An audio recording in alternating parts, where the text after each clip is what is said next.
واقعہ سنیے کربلا کا ایک نیک شخص جس کی دکان کربلا میں تھی، عطر بیچتا تھا، تسبیحیں، سجدگاہیں، لوگ آتے تھے اس سے لیتے تھے، بوڑھا شخص، پورے کربلا میں مشہور کہ اس سے بڑا کوئی تہجد گزار نہیں ہے، لوگوں نے زبان سے کبھی جھوٹ نہ سنا، غیبت نہ سنی، ہمیشہ نیکی کی باتیں اور نیکی کی باتیں کرتا۔ حرم امام حسین کا ایک خادم جو خدام کا لیڈر ہوتا ہے، اس کا انتقال ہو گیا۔ خدام نے میٹنگ کی کہ اب ہمیں ایک نئے خادم کا انتخاب کرنا ہے، کس کا انتخاب کریں؟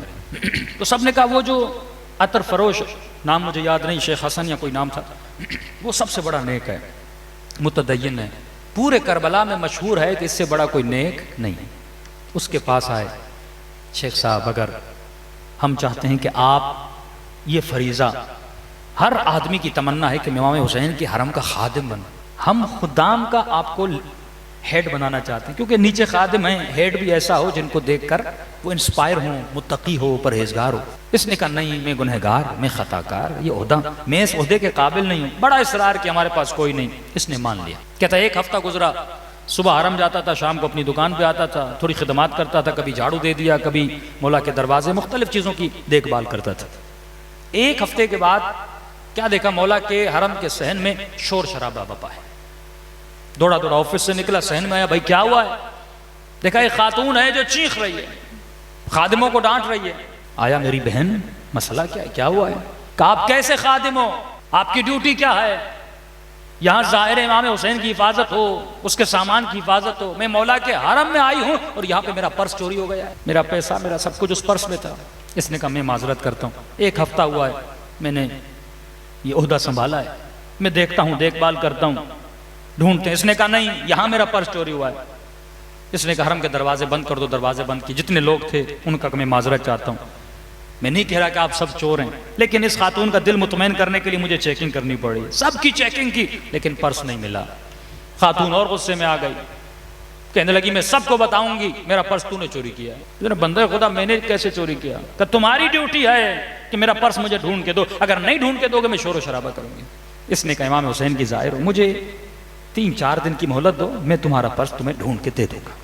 خاتون نے کہا ٹھیک ہے، چلی گئی اپنے ہوٹل پر۔ 3 دن کہتا ادھر ادھر بہت ڈھونڈا لیکن خاتون کا پرس نہیں ملا۔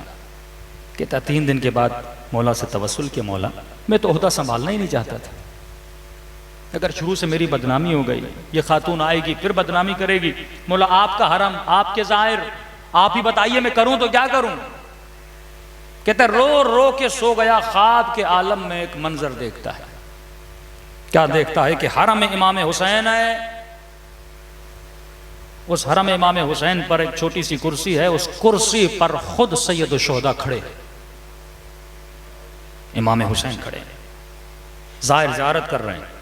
امام فرماتا ہے میرے ظاہرو جمع ہو جاؤ، میں تجھے بتاؤں کہ میرا چور کون ہے۔ خواب کے عالم میں دیکھ رہے کہ سارے ظاہر جمع ہوئے، میں بھی دوڑا دوڑا گیا کہ مولا چور کا نام بتائیں گے، خاتون کے پرس کا پتہ چل جائے گا۔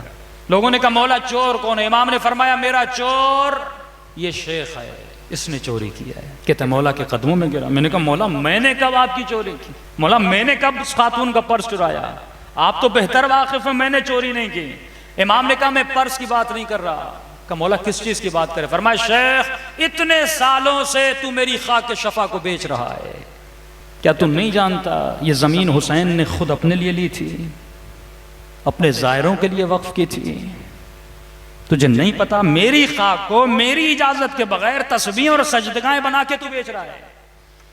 تو سب سے بڑا میرا چور ہے، آج تک تو نے جو کمایا میری خاک سے کمایا ہے۔ کہتے مولا واللہ مجھے نہیں پتا تھا کہ یہ کوئی شرعن حرام ہے آپ کی خاک کو بیچنا۔ فرمایا شیخ جتنا مال میری خاک سے کمایا ہے میرے زائروں کو پلٹا دے۔ رہی بات اس خاتون کے پرس کی، فرمایا میرے حرم کے باہر ایک فقیر بیٹھتا ہے، اس نے اس خاتون کا پرس چرایا ہے، لیکن تجھے حق نہیں تو اس کی عزت کو پامال کرے۔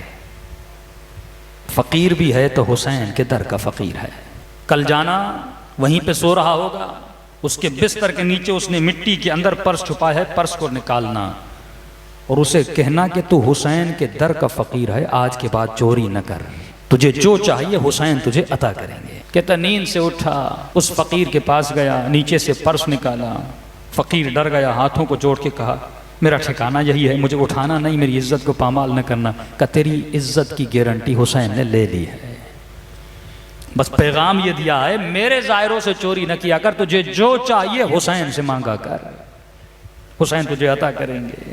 اس خاتون کو بلاتا ہے، اسی کیفیت میں جس کیفیت میں امام حسین صحن میں کھڑے تھے، شیخ کھڑا ہو جاتا ہے، کہتا لوگوں جمع ہو جاؤ، میں تجھے بتاؤں حسین کا چور کون ہے۔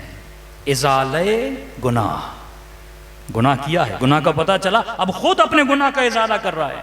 یہ ہے اپنے نفس کو رون دینا، یہ ہے اپنے گناہ سے معافی کر لینا۔ اگر ایسا نہ کرتا بھائی لوگوں کو پتہ چلے گا میری عزت کا کیا ہوگا، میری آبرو کا کیا ہوگا۔ عزت دینے والا خدا ہے، آبرو دینے والا خدا ہے۔ کیا لوگ تجھے عزت دیں گے، لوگ تجھے آبرو دیں گے؟ وہیں پر کھڑا ہو گیا، کہنے لگا لوگوں جمع ہو جاؤ، میں تجھے بتاؤں حسین کا چور کون ہے۔ لوگ جمع ہو گئے، اس نے کہا حسین کا سب سے بڑا چور میں خود ہوں۔ لوگوں نے کہا شیخ تو متدین ہے، تو نمازی ہے، کیوں خود پہ بہتان لگا رہا ہے؟ ہم جانتے ہیں تجھ سے بڑا نیک کوئی نہیں ہے۔ کہا تجھ سے زیادہ مجھے حسین جانتا ہے، حسین مجھے جانتا ہے کہ میں کیا ہوں، میں نے کیا کیا ہے۔ آقا نے خواب میں کہا تو میرا چور ہے، اتنے سال سے میں نے حسین کی تربت کو بیچا ہے جس کی اجازت نہیں ہے، لہٰذا اے لوگو جس کو پتا ہے، جس نے مجھ سے لی ہے آ کر مجھ سے پیسے واپس لے دیں۔ کہتے ہیں کہ ڈیلی بیسس پہ لوگ آتے تھے، شیخ پیسے دیتے رہتے تھے، دیتے رہتے تھے، دیتے رہتے تھے۔